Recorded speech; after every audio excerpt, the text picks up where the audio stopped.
ാണ് തമിഴ്നാട് നാമക്കലിലാണ് വിജയ് നയിച്ച തമിഴക വെട്രി കഴകത്തിന്റെ റാലിയിൽ തിക്കിലും തിരക്കിലും പെട്ട് 31 പേർ മരിച്ചു. മരണസംഖ്യ ഉയരുന്നു എന്നുള്ളതാണ്. വലിയ ദുരന്തത്തിലേക്ക് കാര്യങ്ങൾ കടക്കുന്നു എന്നുള്ളതാണ്. ഗൗതം, തുടരാം. തീർച്ചയായിട്ടും സ്വാതി, മരണസംഖ്യ വർദ്ധിക്കും എന്നത് തന്നെയാണ് നമുക്ക് ഇപ്പോൾ ഈ ഘട്ടത്തിൽ വിലയിരുത്താൻ കഴിയുന്നത്. ഏറ്റവും ദൗർഭാഗ്യകരമായ കാര്യവും അത് തന്നെയാണ്. സംസാരിച്ചു കൊണ്ടിരിക്കുന്ന, നമ്മൾ ഈ വാർത്ത റിപ്പോർട്ട് ചെയ്യുന്ന അനുനിമിഷം മനുഷ്യർ മരിച്ചുകൊണ്ടിരിക്കുകയാണ്. വലിയ തിക്കിലും തിരക്കിലും പെട്ടാണ് ഈ അപകടം ഉണ്ടായിരിക്കുന്നത്. നമുക്കറിയാം, TVKയുടെ റാലികൾ സംബന്ധിച്ച് നേരത്തെ തന്നെ തമിഴ്നാട് സർക്കാർ കൃത്യമായ നിലപാട് വ്യക്തമാക്കിയിരുന്നു. റാലിയുടെ സുരക്ഷയും അതോടൊപ്പം തന്നെ തിരക്ക് നിയന്ത്രിക്കാനുള്ള സംവിധാനങ്ങളും കൃത്യമായിരിക്കണം. ആ കൃത്യതയോടുകൂടി തന്നെ ഇടപെട്ടാൽ മാത്രമേ റാലി മുന്നോട്ട് കൊണ്ടുപോകാൻ അനുവദിക്കൂ എന്ന് ആദ്യഘട്ടത്തിൽ വ്യക്തമാക്കിയിരുന്നു. തിരുച്ചിറപ്പള്ളിയിൽ നിന്ന് ഈ റാലി ആരംഭിക്കുന്ന സാഹചര്യത്തിൽ തന്നെ വലിയ തിരക്ക് അനുഭവപ്പെട്ടതോടുകൂടിയാണ് സ്റ്റാലിൻ സർക്കാർ അത്തരത്തിലൊരു നിർദ്ദേശം നൽകിയത്. അത് ഈ റാലി കടന്നു പോകുന്ന എല്ലാ ജില്ലകളുടെയും തദ്ദേശ ഭരണകൂടങ്ങൾക്കും ആ നിർദ്ദേശം നൽകിയിരുന്നു. റാലിക്ക് അനുമതി നൽകുകയാണെങ്കിൽ ആ റാലിയുടെ സുരക്ഷ ഉറപ്പാക്കണം. അതിൻ്റെ തിരക്ക് ക്രമീകരിക്കാനുള്ള സംവിധാനങ്ങളെക്കുറിച്ച് കൃത്യമായിട്ടുള്ള നിബന്ധനകൾ, അത് എങ്ങനെയൊക്കെ വേണം, എങ്ങനെയാണ് സ്റ്റേജ് അറേഞ്ച് ചെയ്യേണ്ടത്, എങ്ങനെയാണ് സദസ്സ് അറേഞ്ച് ചെയ്യേണ്ടത്, വാഹനങ്ങൾ കടന്നു പോകുന്നത് എങ്ങനെയായിരിക്കണം, അതിന് എത്ര ദൂരം വഴിയിടണം തുടങ്ങിയിട്ടുള്ള വളരെ കൃത്യമായിട്ടുള്ള നിർദ്ദേശങ്ങൾ, 25 നിർദ്ദേശങ്ങൾ അടങ്ങിയ നിബന്ധനയാണ് നൽകിയത്. ആ നിബന്ധന പാലിക്കാമെന്ന് ഉറപ്പ് നൽകിയിട്ടാണ് പര്യടനത്തിന് തുടരാനുള്ള അനുമതി നൽകിയത്. എന്നാൽ നിലവിൽ നമുക്ക് ലഭിക്കുന്ന വിവരമനുസരിച്ച്, അല്ലെങ്കിൽ നമുക്ക് ഈ ദുരന്തത്തിൻ്റെ പശ്ചാത്തലത്തിൽ പറയാൻ കഴിയുന്നത്, അത്തരത്തിലുള്ള നിബന്ധനകളൊക്കെ തന്നെ ലംഘിക്കപ്പെട്ടിരിക്കുന്നു എന്ന് വേണം വിലയിരുത്താൻ. മരണസംഖ്യ അനുനിമിഷം ഉയർന്നുകൊണ്ടിരിക്കുകയാണ്. ഇപ്പോൾ ലഭിക്കുന്ന വിവരമനുസരിച്ച് 31 പേരാണ് മരിച്ചിരിക്കുന്നത്. അനൗദ്യോഗികമായ കണക്കുകൾ പ്രകാരം 33-ലേറെ പേർ മരിച്ചതായിട്ടുള്ള റിപ്പോർട്ടുകൾ കൂടിയുണ്ട്. പക്ഷേ അത് സ്ഥിരീകരിക്കപ്പെട്ടിട്ടില്ല. 31 പേരുടെ മരണം സ്ഥിരീകരിച്ചിരിക്കുന്നു എന്നുള്ള വാർത്ത, ഏറ്റവും ദൗർഭാഗ്യകരമായ വാർത്ത പുറത്തു വരികയാണ്. കാരൂരിൽ നിന്ന് കാരൂരിലേക്ക് എത്തുമ്പോഴാണ് ഈ അപകടം, അല്ലെങ്കിൽ കാരൂരിൽ ഈ റാലി പുരോഗമിക്കുമ്പോഴാണ് ഈ അപകടം ഉണ്ടായിരുന്നത്. ഇതിൽ വിജയ് പ്രസംഗിക്കുന്നതിനിടെ ആദ്യഘട്ടത്തിൽ തന്നെ, അതായത് 7:45 തന്നെ ചിലർ അസ്വസ്ഥത പ്രകടിപ്പിച്ചു തുടങ്ങുന്നു. അസ്വസ്ഥത പ്രകടിപ്പിക്കുന്ന സാഹചര്യത്തിൽ തന്നെ പോലീസിനോട് സഹായം തേടുന്നു. പോലീസ് സഹായം നൽകാൻ ശ്രമിക്കുമ്പോൾ അവരെ കൊണ്ട് കഴിയാത്ത തരത്തിലേക്ക്, അതായത് അനുവദനീയമായതിനും അധികം ആളുകൾ എത്തിച്ചേർന്നത് പോലീസിൻ്റെ സുരക്ഷാ വലയത്തെ ഭേദിച്ചിട്ടുള്ള ഒരു നീക്കമായിട്ടാണ് അത് മാറിയത്.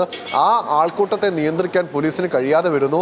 അവർക്ക് സഹായം എത്തിക്കാനുള്ള പരിമിതികൾ ഉണ്ടാകുന്നു. ആ പരിമിതികൾ ഈ ദുരന്തത്തിൻ്റെ ആഘാതം കൂട്ടിയിട്ടുണ്ട് എന്ന് വ്യക്തമാക്കുന്ന തരത്തിലാണ് ഇപ്പോൾ കാര്യങ്ങൾ പോയിക്കൊണ്ടിരിക്കുന്നത്. നമുക്ക് ലഭിക്കുന്ന വിവരമനുസരിച്ച് 16 സ്ത്രീകളാണ് ഈ അപകടത്തിൽ മരിച്ചിരിക്കുന്നത് എന്ന റിപ്പോർട്ട് പുറത്തുവരികയാണ്. 6 കുട്ടികൾ ഈ ദുരന്തത്തിൻ്റെ ഭാഗമായി ജീവൻ പൊലിഞ്ഞിരിക്കുന്നു.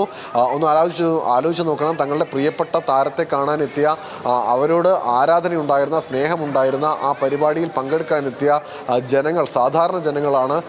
അവർക്കാണ് ജീവൻ നഷ്ടമായതായി ഉള്ള വാർത്ത, ദൗർഭാഗ്യകരമായ വാർത്ത നമുക്ക് റിപ്പോർട്ട് ചെയ്യേണ്ടി വരുന്നത്. ഇതിലേറ്റവും പ്രധാനപ്പെട്ട കാര്യം, ഈ പരിപാടി ഇത്രയും ആൾ ഉണ്ടാകുമെന്ന് നമ്മൾ പ്രതീക്ഷിക്കുന്നത് തന്നെയാണ്. അതായത് TVK നേതാക്കൾക്കുൾപ്പെടെ അറിയുന്നതാണ് ഈ കാര്യങ്ങൾ. അവിടെ നിന്നുള്ള ഗ്രൗണ്ടിലുള്ള ആളുകൾക്ക് അറിയുന്നതാണ് ഈ കാര്യങ്ങൾ.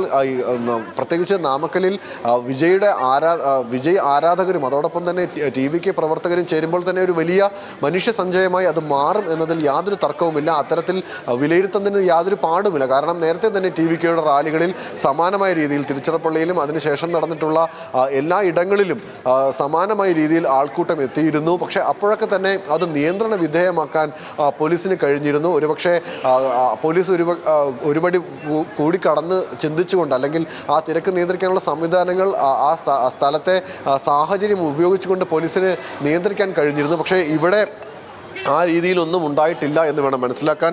അതുകൊണ്ട് തന്നെ ഈ ദുരന്തത്തിൻ്റെ ആഘാതം വർദ്ധിക്കുകയാണ്. നിലവിലുള്ള വിവരമനുസരിച്ച് 16 സ്ത്രീകളാണ് ഈ മരിച്ചവരിൽ ഉൾപ്പെടുന്നത്. അതോടൊപ്പം തന്നെ 6 കുട്ടികൾക്കും ജീവൻ നഷ്ടമായിരിക്കുന്നു. ഒരു 9 വയസ്സുകാരിയെ കാണാതായിരിക്കുന്നു.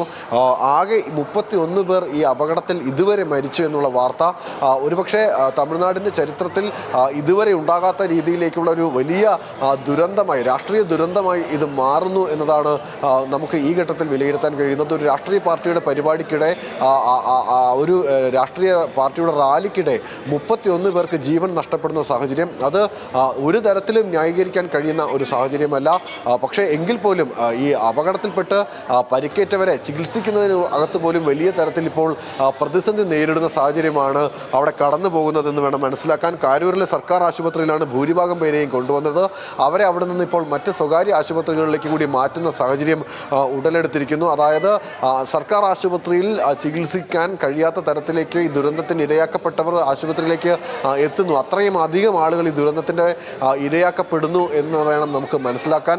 അതുകൊണ്ട് തന്നെ മന്ത്രിയോട്, അതായത് മന്ത്രി അൻബിലിനോടും ജില്ലാ കളക്ടറോടും അവിടെ എത്തി സ്ഥിതിഗതികൾ വിലയിരുത്തി എത്രയും പെട്ടെന്ന് റിപ്പോർട്ട് നൽകാൻ സ്റ്റാലിൻ തന്നെ നേരിട്ട് ആവശ്യപ്പെടുന്ന സാഹചര്യം ഉണ്ടാകുന്നുണ്ട്. ഒപ്പം തന്നെ DMK ഔദ്യോഗികമായി തന്നെ ഇപ്പോൾ റാലിക്കെതിരെ രംഗത്ത് വന്നിരിക്കുന്നു എന്നുള്ള വാർത്ത കൂടി പുറത്തു വരുന്നുണ്ട്. റാലിയിൽ നിർദ്ദേശങ്ങൾ പാലിക്കാത്തത് കൊണ്ടാണ് അപകടം ഉണ്ടായതെന്ന് DMK കൃത്യമായി പറഞ്ഞു വെക്കുകയാണ്. അതായത് ഇതിന് പിന്നിലുള്ള ഉത്തരവാദിത്വം അത് പൂർണ്ണമായും TVKയുടെ, ഈ ദുരന്തത്തിൻ്റെ ഉത്തരവാദിത്വം പൂർണ്ണമായും TVKയ്ക്ക് മാത്രമാണെന്നും TVK നിർദ്ദേശങ്ങൾ പാലിക്കാത്തത് കൊണ്ടാണ് ഈ അപകടം ഉണ്ടായിരിക്കുന്നത് എന്നും ഇപ്പോൾ DMK ആരോപിക്കുന്നു. അതോടൊപ്പം തന്നെ ജനങ്ങളോട് സഹായത്തിന് തയ്യാറാകാൻ, സഹായത്തിന് സന്നദ്ധരായി മുന്നോട്ട് വരാൻ മുഖ്യമന്ത്രി തന്നെ നേരിട്ട് ആവശ്യപ്പെടുന്ന സാഹചര്യം. അതായത് സർക്കാർ സംവിധാനങ്ങൾക്കൊപ്പം ജനങ്ങളും ചേർന്നാൽ മാത്രമേ ഈ ദുരന്തത്തെ അതിജീവിക്കാൻ കഴിയൂ എന്ന് സംസ്ഥാന മുഖ്യമന്ത്രി തന്നെ പ്രഖ്യാപിക്കുന്ന ഒരു അവസ്ഥയിലേക്ക് കാര്യങ്ങൾ പോകുന്നു. അപ്പോൾ ഉണ്ടായിട്ടുള്ളത് ഏറ്റവും ഗൗരവകരവും തീവ്രവുമായിട്ടുള്ള ഒരു അപകടമാണ് എന്ന് തന്നെയാണ് മുഖ്യമന്ത്രിയുടെ വാക്കുകളിൽ നിന്ന് നമുക്ക് വായിച്ചെടുക്കാൻ സാധിക്കുന്നത്. പോലീസുമായി സഹകരിക്കണം, ആരോഗ്യ പ്രവർത്തകരുമായി സഹകരിക്കണം. എല്ലാവരും ഈ സാഹചര്യത്തെ അതിജീവിക്കാനുള്ള ശ്രമങ്ങൾ, രക്ഷാപ്രവർത്തനത്തിനുള്ള ശ്രമങ്ങളിൽ ജനങ്ങൾ പങ്കാളികളാകണമെന്ന് മുഖ്യമന്ത്രി ആവശ്യപ്പെടുന്നു. യുദ്ധകാല അടിസ്ഥാനത്തിൽ കാര്യങ്ങൾ നടക്കണമെന്ന് മുഖ്യമന്ത്രി പറയുന്നു. അപ്പോൾ ആ ദുരന്തത്തിൻ്റെ തീവ്രത അത്രത്തോളം ഉണ്ട് എന്ന് വ്യക്തമാക്കുകയാണ് മുഖ്യമന്ത്രിയുടെ വാക്കുകളെന്ന് നമുക്ക് നിസ്സംശയം പറയാം. അപ്പോഴും ദൗർഭാഗ്യകരമായ വസ്തുത, മരണസംഖ്യ ഉയരുന്നത് തന്നെയാണ്. ഇപ്പോൾ 31 പേർക്ക് ജീവൻ നഷ്ടമായതായുള്ള ഔദ്യോഗികമായ വിവരങ്ങൾ വരുന്നുണ്ട്. ഒപ്പം തന്നെ നിരവധി പേർ ഗുരുതരമായി പരിക്കേറ്റ് ചികിത്സയിൽ തുടരുന്നുണ്ട്. നമുക്ക് ലഭിക്കുന്ന വിവരങ്ങളനുസരിച്ച് 60-ലധികം പേർ ഇപ്പോൾ ഈ പരിക്കേറ്റവരുടെ കൂട്ടത്തിലുണ്ട്. അവർ സർക്കാർ ആശുപത്രിയിലും സ്വകാര്യ ആശുപത്രിയിലും ചികിത്സയിൽ തുടരുകയാണ്. പ്രാദേശിക ഭരണകൂടത്തിൻ്റെ ചുമതലയുള്ള ആളുകൾ, മന്ത്രി അൻബിൽ ഉൾപ്പെടെയുള്ള ആളുകൾ അല്പസമയത്തിനകം അവിടെ എത്തിച്ചേരും. നിലവിൽ നാമക്കലിലെയും കാരൂരിലെയും രാഷ്ട്രീയ പ്രവർത്തകരും അതോടൊപ്പം തന്നെ മറ്റ് സന്നദ്ധ പ്രവർത്തകരുമൊക്കെ ഈ ആശുപത്രിയിൽ എത്തിച്ചേർന്നിട്ടുണ്ട്. അവരുടെ നേതൃത്വത്തിലുള്ള രക്ഷാപ്രവർത്തനം പുരോഗമിക്കുന്നത് നമുക്ക് ദൃശ്യങ്ങളിൽ കാണാം. ആംബുലൻസുകൾ മതിയായി എത്തിക്കുന്നതിനുള്ള ഇടപെടലുകൾ നടക്കുന്നു. അതോടൊപ്പം തന്നെ സർക്കാർ ആശുപത്രിയിൽ നിന്നും ചിലരെ ഗുരുതരമായിട്ടുള്ള പരിക്കേറ്റ് അല്ലെങ്കിൽ ഗുരുതരമായ അവസ്ഥയിലുള്ള ചിലരുടെ അടുത്ത സ്വകാര്യ ആശുപത്രികളിലേക്ക് കൂടി എത്തിച്ച് ജീവൻ രക്ഷിക്കാനുള്ള ശ്രമങ്ങൾ കാരൂരിൽ പുരോഗമിക്കുന്നു. അപ്പോൾ വലിയ ഒരു അപകടമാണ് ഉണ്ടായത് എന്ന് വ്യക്തമാക്കുന്ന കാര്യങ്ങളാണ് ഈ ഘട്ടത്തിൽ നമുക്ക് വിലയിരുത്താൻ കഴിയുക. സ്വാതി, എന്തായാലും ഇതിൻ്റെ ഉത്തരവാദിത്തത്തിൽ നിന്നും TVKയ്ക്ക് ഒളിച്ചോടാൻ സാധിക്കില്ല. ഒരുപക്ഷെ ഇനി അടുത്ത മണിക്കൂറുകളിൽ ഇതുമായി ബന്ധപ്പെട്ട് പുറത്തു വരുന്ന വാർത്തകൾ ഒരുപക്ഷെ നമുക്ക് ഏത് രീതിയിൽ അത് വിലയിരുത്താൻ കഴിയുമെന്ന് പോലും പറയാൻ കഴിയാത്ത സാഹചര്യത്തിലാണ് ഇപ്പോൾ കാര്യങ്ങൾ പോയിക്കൊണ്ടിരിക്കുന്നത്. നിലവിൽ 31 മനുഷ്യരുടെ ജീവൻ നഷ്ടപ്പെട്ടിരിക്കുന്നു. കാരൂരിലുണ്ടായ തിക്കിലും തിരക്കിലും പെട്ട് TVK റാലി ഇന്ന് നാമക്കൽ ജില്ലയിൽ കാരൂരിലേക്ക് എത്തിയപ്പോഴാണ് ഈ അപകടം ഉണ്ടായിട്ടുള്ളത്. 7:45 കൂടിയാണ് ഈ അപകട വാർത്ത പുറത്തു വരുന്നത്. ആ സാഹചര്യത്തിൽ തന്നെ നിരവധി പേർക്ക് ദേഹാസ്വാസ്ഥ്യം അനുഭവപ്പെടുകയും അവർക്ക് വലിയ ബുദ്ധിമുട്ടുകൾ, പ്രത്യേകിച്ച് ശ്വാസ സംബന്ധമായ ബുദ്ധിമുട്ടുകൾ നേരിടുകയും ചെയ്തിട്ടുണ്ട് എന്നാണ് നമുക്ക് ലഭിക്കുന്ന വിവരം. കുട്ടികളും ഗർഭിണികളും അതോടൊപ്പം തന്നെ സ്ത്രീകളും ഉൾപ്പെടെ വലിയ ആൾക്കൂട്ടമാണ് കാരൂരിൽ തടിച്ചുകൂടിയത്. ഈ റാലിയിൽ വിജയെ കാണുന്നതിന് വേണ്ടി എത്തിച്ചേർന്നത്. അവർക്കാണ് ഈ അപകടം സംഭവിച്ചിരിക്കുന്നത്. സ്വാതി.